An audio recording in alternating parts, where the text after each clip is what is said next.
Buenas noches, estimados amigos. Nuevamente, Wiser Learning Center está aquí para hablar de temas esenciales en el desarrollo de sus hijos. Hoy hemos elegido un tema fundamental, la autonomía. Podemos preguntarnos en este contexto, mi hijo depende demasiado de mí, pero ¿eso está bien o está mal? ¿Es bueno o no es bueno para él? En su futuro, ¿qué es lo que va a suceder? Vemos que este tema de la autonomía va de un más hacia un menos. Cuando el niño nace, depende de nosotros prácticamente para todo, para alimentarse, para cambiar de posición, para mantener un cierto grado de higiene, por lo tanto, mantener la salud. Y hay muy pocas cosas que podrá hacer de manera autónoma. Pero en el otro extremo tenemos un adulto cuya alta virtud puede ser el ser tremendamente autónomo. El mundo lo va a exigir, que una persona sea no solamente autodeterminada, sin necesidad de regla externa, de autoridad externa, sino también que tenga la capacidad de innovación, de emprendimiento, de abrir nuevas brechas, de crear, de impulsar nuevos proyectos, sobre todo en la base de que 9 de cada 10 oficios en el futuro aún no se han inventado. Su hijo va a trabajar posiblemente con un 90% de probabilidades en un oficio que aún no se ha inventado. Por eso la capacidad de innovación, la capacidad de hacer cosas que son distintas a las habituales, es una competencia crítica para el futuro de su hijo. Y eso tiene que ver directamente con su autonomía. Que no sea una persona pasiva, sino que sea una persona que sabe que el conocimiento está en el mundo y que sale, es él el que sale y lo busca, no simplemente que es enseñado en pasivo. Entonces, que mi hijo sea dependiente, ¿está bien o está mal? Cuando es un niño, es necesario que sea dependiente porque nos ayuda a cuidarlo mejor. Cuando es obediente en cuanto a lo que debe comer, en cuanto a los juegos que debe hacer, el lugar en donde debe permanecer, y él disfruta siguiendo nuestras instrucciones como padres, eso es bueno. Pero si vemos que esa actitud se conserva durante la adolescencia y más aún llega a la adultez, podría llegarse a convertir en una cosa negativa. De hecho, hay un hecho que es muy importante. Un niño que es demasiado dependiente posiblemente va a experimentar una brecha generacional en la adolescencia un poco más brusca, un poco más violenta, un poco más profunda, porque la necesidad de desarraigarse de la autoridad de los padres va a ser ansiosa. Y por eso va a llevar a una brecha generacional mucho más importante cuando el niño ha sido demasiado dependiente. Lo siente la autoridad del padre como una amenaza para su propia identidad, su propia existencia como ser independiente. Eso hace que la brecha generacional sea un poco más impactante en la vida, en la armonía del hogar.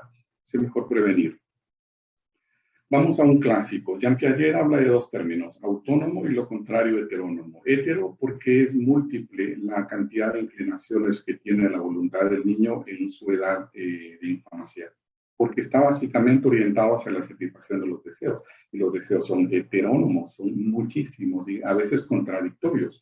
Puedo sentir yo deseos de cosas que no son buenas para mi salud. A veces deseo comer, comer y comer sabiendo de que eso puede alterar mi salud, no simplemente para demostrar cómo hay una gran variedad de deseos, muchas veces entre ellos contradictorios, y de ahí se haya tomado el nombre, el tema de la heteronomía, de la heteronomía de la voluntad. Dice entonces Jean Piaget que durante la primera infancia el niño es de esta manera heterónomo, y desde esa perspectiva experimenta que las reglas son invariables, que las reglas vienen de afuera, son objetivas, y que deben cumplirse literalmente, porque la autoridad, los padres, los profesores así lo ordenan.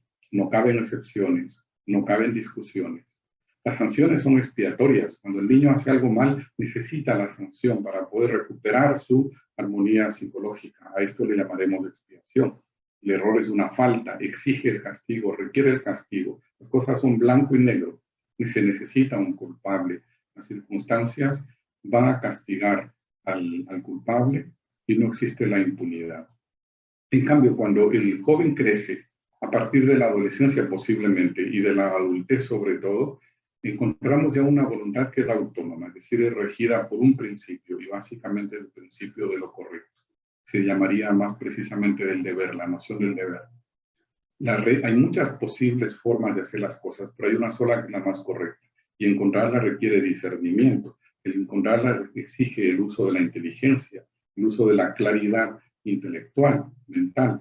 Y por eso las reglas se entiende que pueden interpretarse, pueden modificarse, y por eso hace falta discernir sobre ellas. Existen excepciones, es posible objetarlas. La norma requiere una aceptación subjetiva. No se puede a una persona obligarle a hacer una obra de arte. No se puede a una persona obligarle a ser virtuoso. Exige la aceptación subjetiva, nuevamente, la comprensión. Por eso hace falta la explicación para que haya esa aceptación subjetiva. Las sanciones han de ser proporcionales a la culpa, asumiéndose en ocasiones que las ofensas pueden quedar impunes. El mundo no es perfecto. El adulto puede vivir con cierto grado de frustración. El niño no tolera esa imperfección. A veces es imposible castigar al culpable. Entonces, esto sería la característica de una psiquis autónoma. Siguiendo con Jean Piaget, podemos ejemplificar un poco mejor cómo es el mundo psíquico, la vida de un niño. Lo hago porque alguien con autoridad me dice que lo haga, aun cuando no entienda el motivo. A veces no lo hago para sentir simplemente que no puedo hacerlo, la edad del no. Me opongo al otro para saber que soy distinto de él. Esa es la edad del no. Y por eso decíamos que un niño muy dependiente puede llevar a una brecha, a un distanciamiento generacional sobre las figuras de autoridad un poco más fuerte. Y eso puede traer problemas que incluso luego se heredan a la cultura. En cambio, el autónomo dice, lo hago porque entiendo que es necesario y es mi voluntad hacerlo. Entonces, al estar autodeterminado, sus decisiones son a más largo plazo, mejores pensadas, mejores estrategias a las cuales se le asignan recursos para su sostenibilidad en el tiempo, lo cual es muy deseable desde la perspectiva profesional. De aquí surge un dilema, básicamente. ¿Yo soy libre o totalmente predestinado? Es un dilema filosófico que ha acompañado a la humanidad desde hace mucho tiempo. ¿Somos libres? ¿Existe libre albedrío o solamente la predestinación? Yo diría que en la medida que la evolución avanza, esta proporción va cambiando. En la medida que la persona es más capaz, más autónoma en diferentes aspectos, tiene la mejor posibilidad de comprender e interpretar su entorno, la realidad y más recursos para transformarlo, va cobrando una cierta dosis de libertad. Cada vez depende menos del destino y mucho más de sus propias decisiones y su propia capacidad de transformación. Si esto lo transformamos al ámbito educativo, diríamos que es una oportunidad. La educación y el desarrollo hace que disminuya la dependencia y que vaya aumentando la autonomía.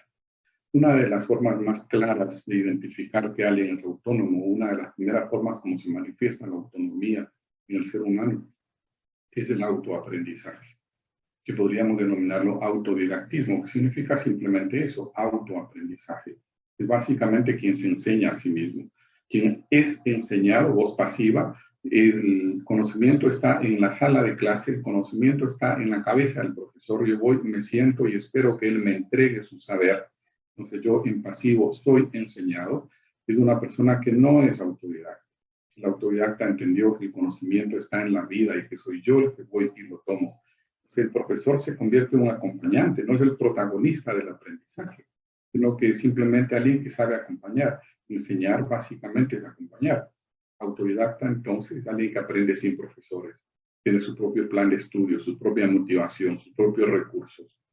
Por algo, el didactismo, donde viene educación, tiene en su raíz algo que significa fuerza mental, la capacidad que yo tengo de ir y traer a nivel conceptual, que es la capacidad básicamente de enseñarse a sí mismo. También en el griego, educar es educir, algo que sale de adentro hacia afuera y no que es recibido pasivamente desde el exterior. Reflexionemos más sobre el tema del autodidactismo, porque es importante para usted como padre y madre, para que puedan orientar mejor sus esfuerzos para obtener mejores resultados en el desarrollo de sus hijos y puedan asegurarse entonces que sus hijos tengan felicidad y prosperidad, tanto en lo personal como en lo profesional. El autodidactismo es el motor de la humanidad. Si el alumno no supera al maestro, no existiría evolución. Si solamente se tratara de recibir lo que alguien me da, sería imposible que yo supere a aquel que me está dando algo. Pero no es así. Es necesario que todo alumno supere al maestro, si no, no existiría la evolución. Por eso afirmamos, el autodidactismo es el motor de la evolución de la humanidad, que trata de ir más allá de los límites, que es lo que ha hecho siempre la humanidad. Por lo tanto, la norma en la humanidad es ser autodidacta, porque si no, no existiría la evolución dentro de la humanidad y vemos que la evolución existe. Es impresionante lo que hemos logrado y más impresionante lo que lograremos a futuro. Se trata simplemente entonces que su hijo se quede fuera de la corriente de la evolución o que sea un protagonista de esa evolución, yendo más allá. Por lo tanto, es importante que sea autodidacta. Ortega y Gasset, un filósofo español muy importante del siglo anterior, decía cosas como esta: no censuro que nos informemos mirando al prójimo ejemplar, se refiere al maestro. Es decir, no censuro que seamos educados, no censuro que nos informemos de las cosas escuchando a alguien que se dice ser mi maestro, mi profesor. Dice, al contrario, hay que hacerlo, es importante, es útil. Dice, pero sin que ello nos exima de resolver nosotros mismos nuestro propio destino. O sea, lo que el profesor aprendió fue para satisfacer sus necesidades existenciales, que son muy distintas de las mías o las de mi hijo. Es necesario que él descubra lo que ha venido a hacer en el mundo, su destino, sus necesidades, su entorno, su contexto. El contexto que vivirán nuestros hijos es bastante y muy diferente del que nosotros conocemos. Por lo tanto, hay que prepararle para la novedad, para la innovación, para enfrentar desafíos y hacer las cosas distintas, pensarlas distintas, ejecutarlas distintas. Esto es ser autónomo y autodidacta. Continuemos con Ortega y Gasset. Si fuésemos todos idénticos, sería funesto, porque también se imitan los límites y los defectos. Buscar afuera la información, pero no el modelo. El modelo está adentro. Nuevamente hay que educirlo. Tenemos que permitir que nuestro hijo descubra cuál es su modelo de sí mismo y lo manifieste. Y hace una declaración que es muy fuerte, Ortega y Gasset, y plantea una paradoja. Dice, el alumno del aula hace precisamente lo contrario de lo que hicieron quienes crearon el conocimiento que pretende adquirir. Todas las investigaciones se hicieron porque rompieron lo que antes existía. Y en la universidad solamente se estudia lo que ya existe. Entonces, si es que todos los avances de la ciencia se hizo porque rompieron el conocimiento estático, el statu quo, lo que ya existe, y la universidad solamente se va a estudiar lo que ya existe, a esta paradoja se refiere. Los que crearon la ciencia y la tecnología y el mundo contemporáneo hicieron cosas que no fueron enseñadas en la universidad, sino precisamente lo contrario. Esto es ser justamente autodidacta. Percibe la importancia de lo que estamos hablando, es fundamental. Y hay formas y métodos para ayudarle a desarrollar el autodidactismo y la autonomía en su hijo. En la medida que una persona va desarrollando su autodidactismo, es más libre, es más consciente de su capacidad para conducir su vida, es más dueña de sí misma, es más segura de sus decisiones, está más informada y conocedora de la vida que le ha tocado vivir, es más hábil para transformar el medio en donde vive y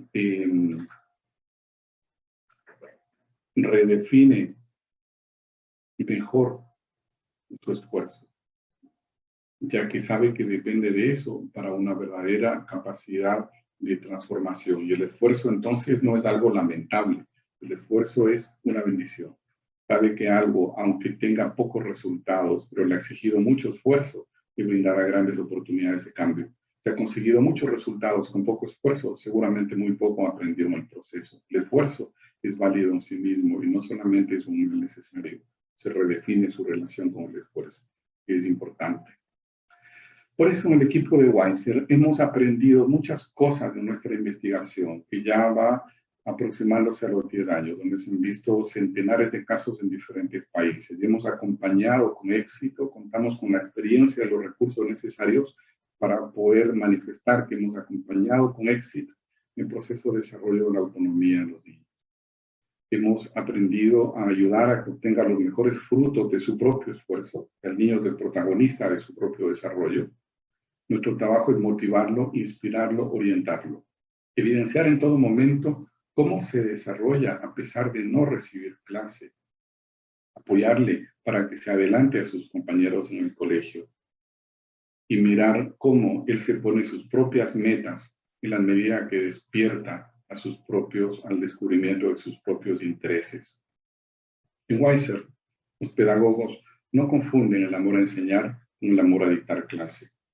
Cuando un niño no puede resolver solo un desafío, darle clase no es opción. Se comparte continuamente el éxito y los errores de manera continuada en una experiencia colectiva de aprendizaje y desarrollo como equipo pedagógico para lograr los mejores resultados para su hijo. Por este motivo, le invitamos a buscarnos en redes sociales. Le invitamos a conversar con nuestros expertos en los diferentes países. Tenemos una fórmula, tenemos los recursos, tenemos las capacidades y la experiencia para poder ayudar a su hijo a que se desarrolle de una manera extraordinaria, sobre todo ahora en pandemia, saliendo de la pandemia. Existe un retroceso gigantesco en el avance académico de los niños. 70% de los niños no han adquirido competencias ni de lectura básica ni de cálculo básico. Existe un alto grado de desescolarización y su hijo posiblemente no quiere retornar a clases presenciales. Todo el mundo está pensando ahora en ayudas, apoyos complementarios para la educación. Somos una solución eficiente en ese contexto.